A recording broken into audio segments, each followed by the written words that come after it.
Bonjour à tous, c'est vraiment un plaisir pour moi de vous retrouver à nouveau aujourd'hui. Alors j'ai une question pour nous en introduction.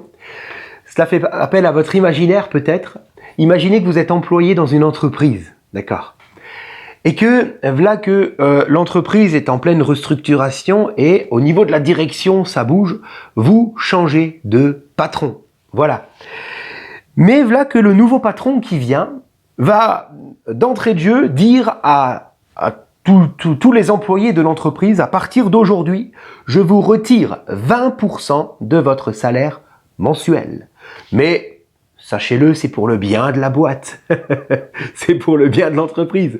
Je vais vous prendre 20%, mais c'est pour le bien. Ok Et puis vous apprenez très rapidement que ce nouveau patron était, il n'y a pas si longtemps, juste une semaine en arrière, était employé dans l'épicerie du coin et il n'a absolument aucun diplôme pour prétendre à un tel poste aujourd'hui en tant que directeur de votre entreprise. La question est, qu'est-ce que vous diriez, sincèrement? Comment est-ce que vous réagiriez face à un tel patron?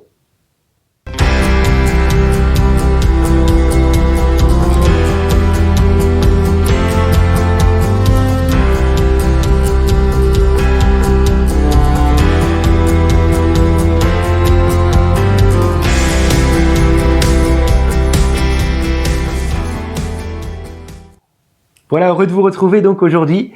Lisons la parole du Seigneur ensemble. Nous sommes dans Genèse au chapitre 41, quelques versets, à partir du verset 33 déjà, juste après que Joseph donc ait révélé les songes au Pharaon. Il dira ceci: maintenant que Pharaon choisisse un homme intelligent et sage et qu'il le mette à la tête du pays, que Pharaon établisse des commissaires sur le pays pour lever 1/5 des récoltes de l'Égypte pendant les 7 années d'abondance qui donc sont encore à venir. Qu'il rassemble tous les produits de ces bonnes années qui vont venir, qu'il fasse, sous l'autorité de Pharaon, des amas de blé, des approvisionnements dans les villes, et qu'il en ait la garde. Ces provisions seront en réserve pour le pays pour les 7 années de famine qui arriveront donc après les 7 années d'abondance dans le pays d'Égypte, afin que le pays ne soit pas consumé par la famine. Et c'est ce que le Pharaon va demander ensuite à Joseph de faire. Il va dire, ok, je vais mettre en place un homme comme tu me l'as conseillé de le faire. Cet homme, ce sera toi, Joseph. Et donc Joseph est placé à la tête du pays d'Égypte. Alléluia. Alors aujourd'hui, pour nous, c'est le moment de changer de perspective. Ok. Plaçons-nous dans les champs. C-H-A-M-P-S. Ok. Plaçons-nous dans les champs et à la place d'un agriculteur égyptien qui, sachons-le bien, n'a aucune idée de tout le parcours, pour le moins, on pourrait dire, atypique de Joseph. Il ne sait pas du tout ce que Joseph a vécu dans le passé, ni comment il a été fidèle, etc. Il ne sait rien.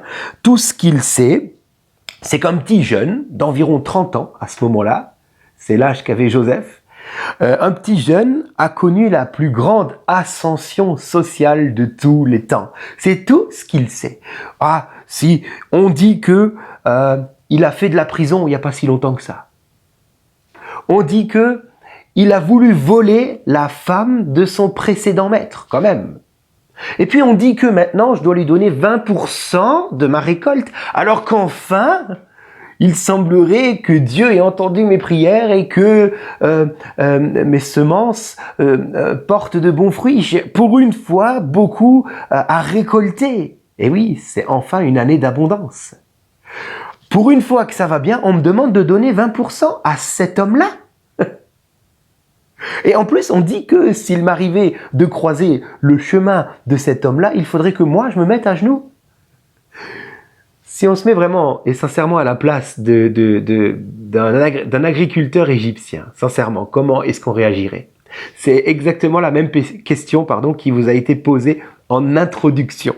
Et selon la réponse que vous avez donnée, vous avez la réponse que vous donneriez si vous étiez à l'époque de Joseph un agriculteur égyptien.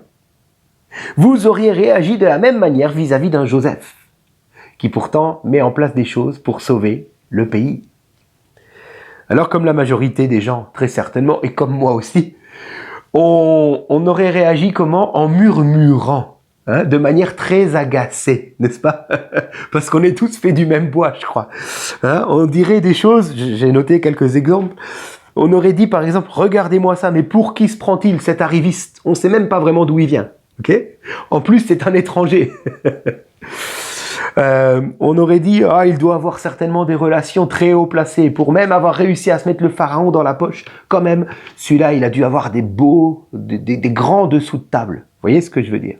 On aurait peut-être dit des choses du genre, mais moi, jamais de la vie, je donne 20% à un petit jeune là qui sait même pas ce que c'est de travailler. Regardez comme il est chétif là.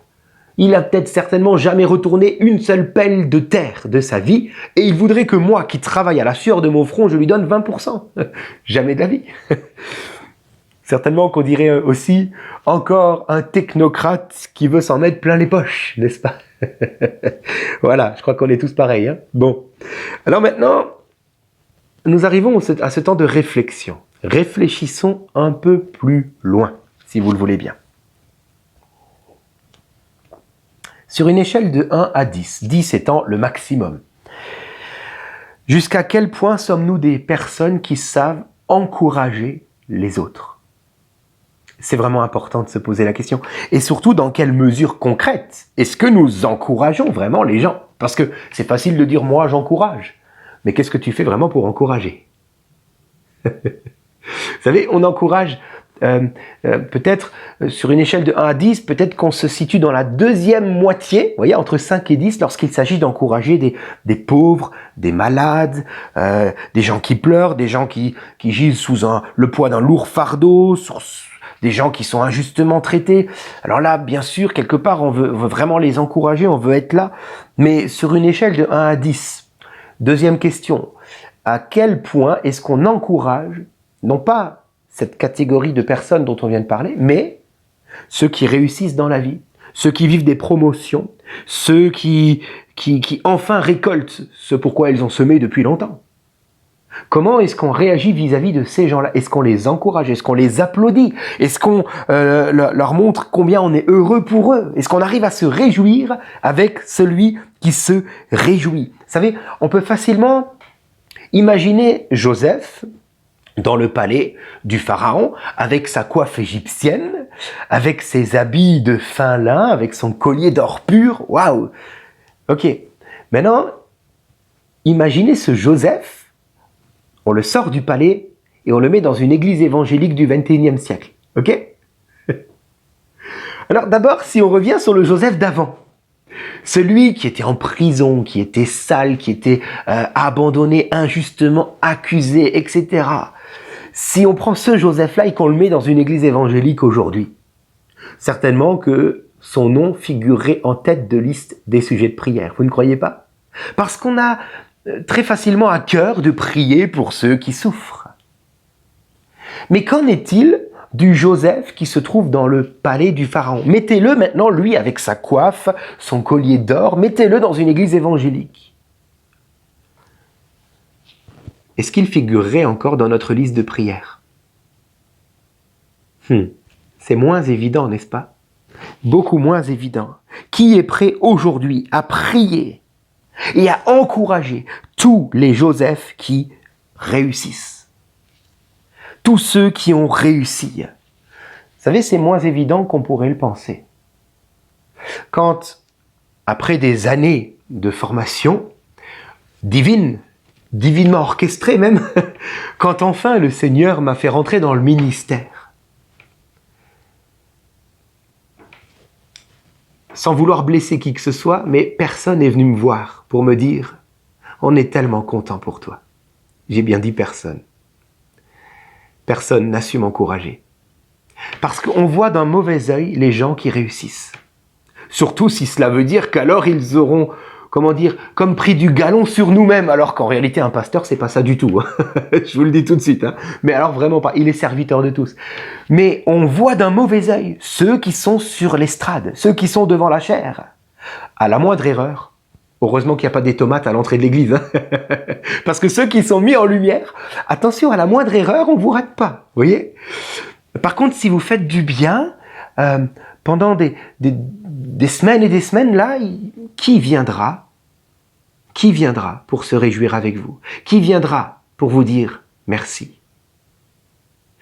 Force est de constater que les gens, souvent, prennent rendez-vous avec vous parce que vous êtes mis en lumière, pour vous dire lorsque les choses ne vont pas. Là, oui, ils voudront vous voir. Mais quand il s'agit de vous dire que c'était bien, ou là, les gens ne sont plus présents. Comprenez ce que je veux dire? J'essaye de vous l'expliquer avec tact, avec amour, mais je crois que c'est inné dans le cœur de l'homme.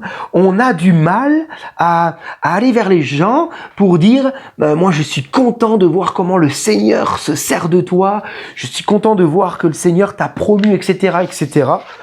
On a vraiment du mal, j'en suis convaincu. Et je crois que notre première réaction vis-à-vis de quelqu'un qui prospère entre les mains du Seigneur ne devrait pas être la suspicion, mais bien au contraire la reconnaissance. Car si souvent Dieu se sert des gens qui prospèrent pour bénir son œuvre, pour bénir le royaume de Dieu sur terre. Bien entendu, si les personnes qui prospèrent ne mettent pas leur prospérité au bénéfice du royaume de Dieu, alors là, n'allons pas leur dire bravo. Allons plutôt prier pour eux, afin qu'ils puissent vivre 1 Timothée chapitre 6, versets 17 à 19, que je vous laisse lire, si vous avez le temps. Je crois que c'est vraiment important de l'entendre, car Joseph a prospéré, mais ensuite, il a utilisé sa prospérité, sa promotion, pour sauver l'Égypte, et sauver les siens. Et je crois que c'est important aussi de l'entendre, lorsque le Seigneur nous permet de prendre du galon, je ne sais pas comment le dire autrement, veillons à ce que ce soit toujours pour sa gloire et jamais pour nous servir nous-mêmes en premier. Alors à ceux qui font face, comme Joseph à l'époque, au tribunal de l'opinion publique des a priori, c'est joliment dit, hein? J'aimerais vous dire comme Joseph, laissez parler. Laissez parler les agriculteurs qui ne connaissent pas votre passif. Laissez parler ceux qui préfèrent murmurer derrière votre dos. Laissez-les parler. Pourquoi? Parce que vous avez été formés pour cela. Rappelez-vous comme Joseph quand vous étiez jeune, déjà, vos frères murmuraient contre vous. Vous êtes formés, vous avez la carrure pour cela. Alors laissez parler, parce qu'un jour, ceux qui parlent, ceux qui murmurent, seront les mêmes qui reviendront vers vous, tout comme pour Joseph. Ces agriculteurs, un jour vont venir vers Joseph dans Genèse 47, verset 5, pour lui dire « Tu nous as sauvé la vie ». Alléluia. Que Dieu vous bénisse et que nous puissions aujourd'hui réfléchir à notre manière d'appréhender ceux qui réussissent et qui réussissent pour la gloire de Dieu. Acceptons de nous réjouir avec eux. Merci mon Dieu pour ta parole d'aujourd'hui.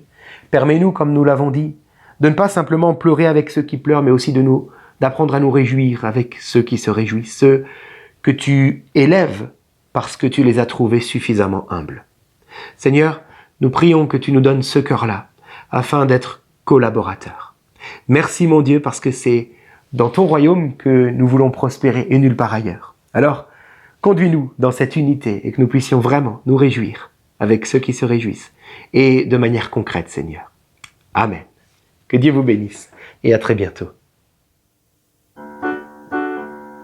Réjouis-toi, fille de Sion, pousse des cris de joie.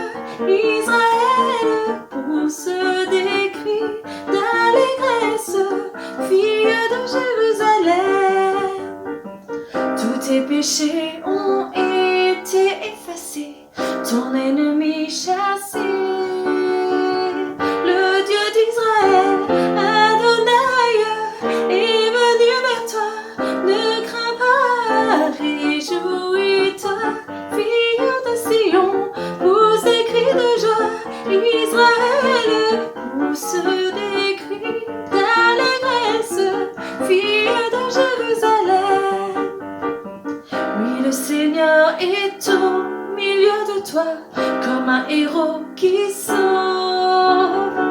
Il te sauvera, il te réjouira, il fera de toi sa plus grande joie. Réjouis-toi, fille de Sion, pousse des cris de joie. Israël pousse